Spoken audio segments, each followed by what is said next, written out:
नमस्कार दोस्तों, स्वागत है आप सभी का। और आज हम बात करेंगे एलडीसी यानी कि जूनियर असिस्टेंट कनिष्ठ सहायक की सैलरी के बारे में। जैसा कि आप सब जानते हैं कि राजस्थान में जब भी आप कोई जॉब ज्वाइन करते हैं, गवर्नमेंट जॉब, उसमें 2 साल का प्रोबेशन पीरियड होता है। उसके अंदर आपको एलडीसी की जॉब में रहते हुए फिक्स टर्मिनेशन जो राजस्थान सरकार ने डिसाइड कर रखा है हर एक उसके लिए, तो इसका जो ग्रेड पे होता है ये L5 स्लैब के अंदर आता है, यानी कि 2400 ग्रेड पे स्लैब के अंदर आता है। तो इसके अंदर आपको फिक्स 14,600 रुपये ये 2 साल तक मिलते हैं। उसके बाद ही आपकी बेसिक पे वगैरह जो होती है उसके बाद स्टार्ट होती है। तो वो मैं बता देता हूँ आपको एक बारी। सैलरी स्लिप दिखाने के लिए वीडियो मैंने बनाया था। कुछ इस तरीके से आपको 2 साल तक की आपकी सैलरी स्लिप जो है वो बन के आएगी।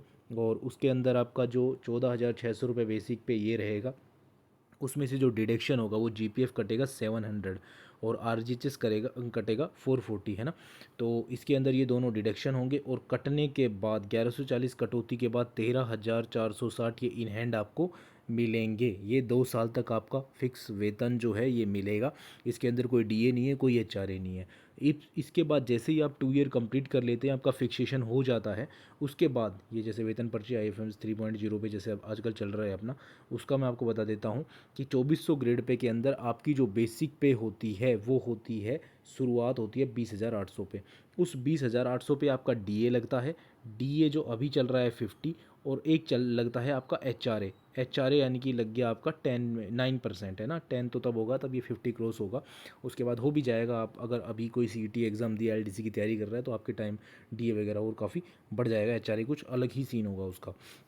लेकिन हम अभी आज की कंडीशन में बात कर रहे हैं, तो एक तो बेसिक हो गया 20,800 और उसके ऊपर ये डीए और एचआरए हो गए, ठीक है।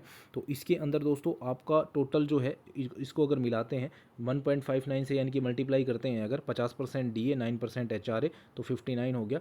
और ये अपना हो गया टोटल 33,072 रुपये, ठीक है। 33,072 रुपये ये हो गया। इसमें से डिडक्शन क्या क्या होगा?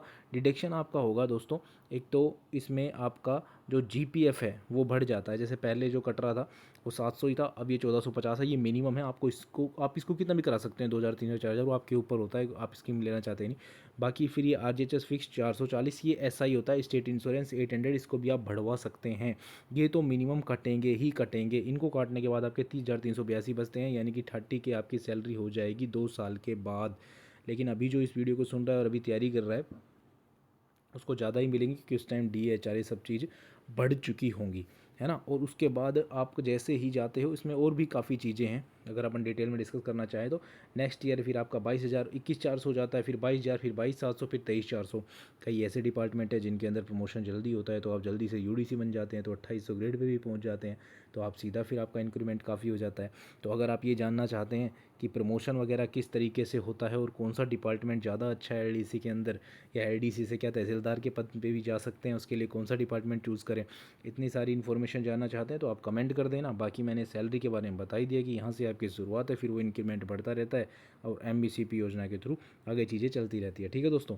काफ़ी सारी चीज़ें मैंने आपको बता दी है। इसके अलावा और भी कुछ जानना चाहते हैं तो आप डायरेक्ट कमेंट कर सकते हैं। फिर मिलते हैं आपसे नई वीडियो में नए अपडेट के साथ। तब तक के लिए धन्यवाद।